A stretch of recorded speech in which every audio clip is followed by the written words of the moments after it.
भगवान बिना अरे सब कुछ बेकार बा सब कुछ भगवान बिना सब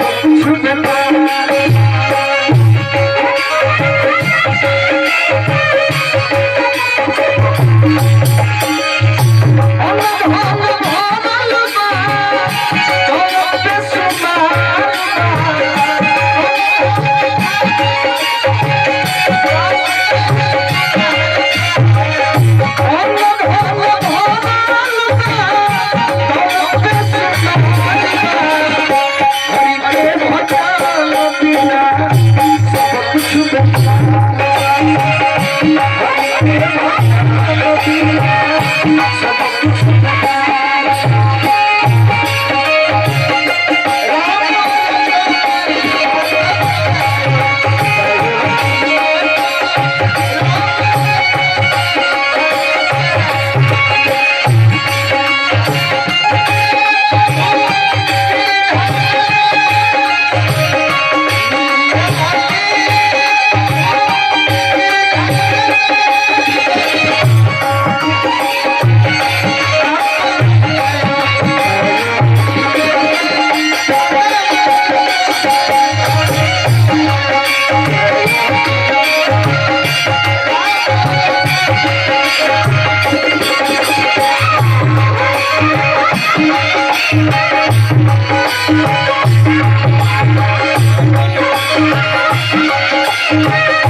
जीवन में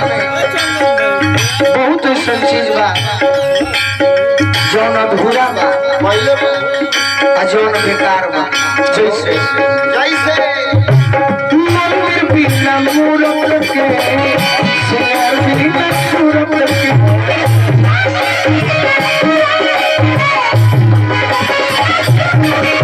मंदिर होके हमें भगवान की मूरत ना होके तो मंदिर बेकार बा खूब चेहरा निमन होके और चेहरा पर सिंगार ना होके तो चेहरा बेकार बा मंदिर बिना मूरत के सिंगार बिना सूरत के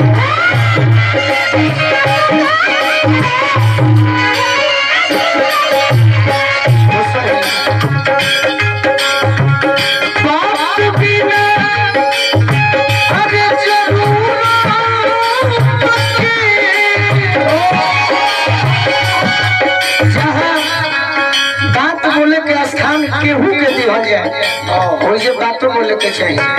और बिना मतलब के बोलब लोग जैसे कट के बहरी हो जाएंगे जानी जब मारो एक साथ साथ फालतू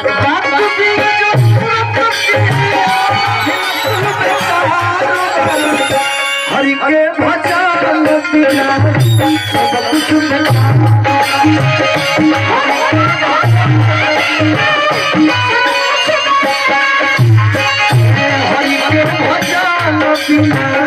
सब कुछ बेकार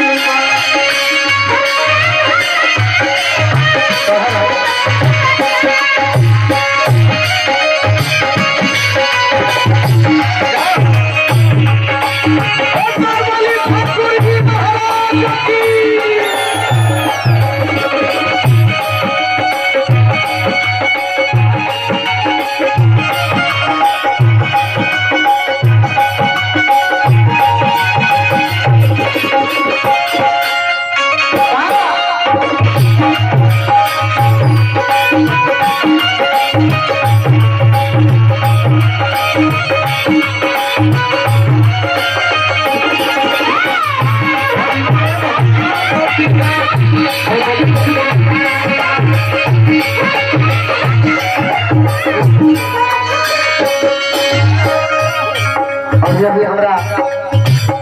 नगरी गांव से हमारे बड़ भाई का जीवन है जे नारायण जी के भक्त हैं हमारा के आशीर्वाद देने वाली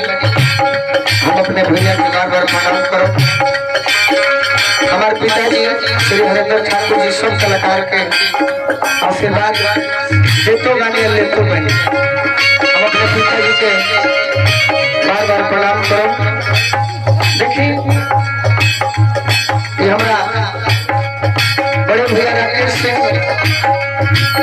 भावी जिला परिषद तरारी मठ से ये आशीर्वाद बड़ा हमारा खातिर कीमती बात। हम आप सबसे आग्रह करो कि हमारे अमृतेश उर्फ साधु जी के मान सम्मान खातिर एक बार हमारे राकेश भैया के आशीर्वाद दे।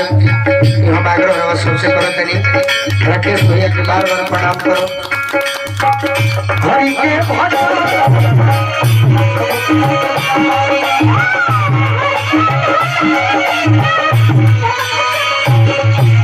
देखिए हमारा अभी कुछ दिन पहले फेसबुक पर देखने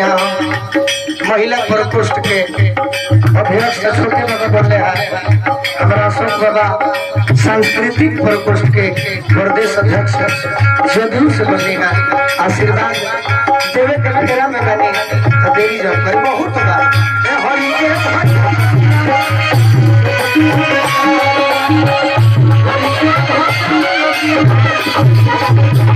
और देखिए जीवन में अरे चिड़ै की नचो चके बैल चके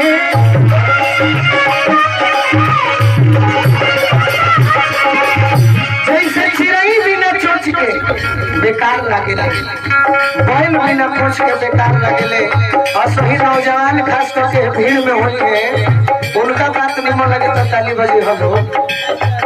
मौत भी न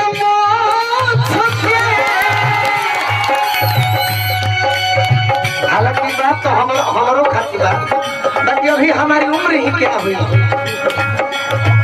मौत भी न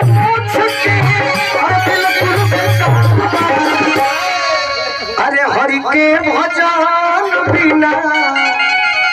सब कुछ बेकार बा। एगो और बात कि गोर बिना माला के तिजोरी बिना ताला के गर्दन होखे में एगो माला ना होखे तो गर्दन उदास लागेला। बादल भैया चाहे अपन धन दौलत रखले बानी तो तिजोरी में ताला ना होखे चोर के लूटे में टाइम लगी तो ना लगी कि गोर बिना माला के अरे तिजोरी बिना ताला के। अगर भगवान के आशीर्वाद से घर से धनिक बने हमने के तो किसान के लेकर हो जाए बाकी सरस्वती के आशीर्वाद अगर सबका ऊपर होके तो निमन बहुत सही। जैसे गर्दन बिना माला के बेकार लगे तिजोरी बिना ताला के बेकार लगे वो सही सत्यम जी गायक बिना गाला के अरे बिल्कुल बेकार।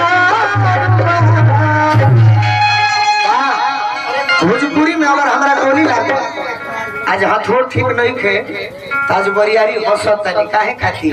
कि हमारा के देख के हमारे बाबूजी खुश बड़े हमारा हरखन भैया खुश बड़े हमारे समाज के लोग हमारे पूरा तारारी विधानसभा खुश बड़े।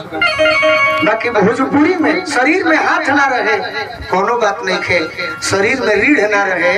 तो शरीर बेकार बा। वो सही भोजपुरी में चौगुन ना रहे तो भोजपुरी बेकारे बुझी। अरे कि हरि के भजन बिना अरे सब कुछ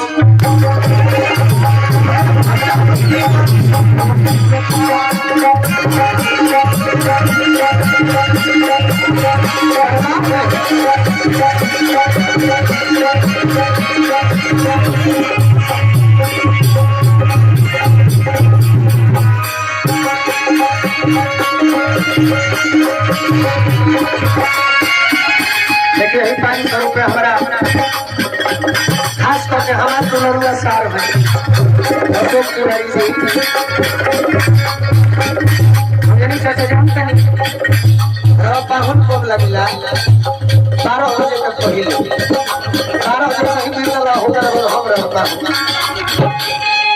अनधन भरल अनधन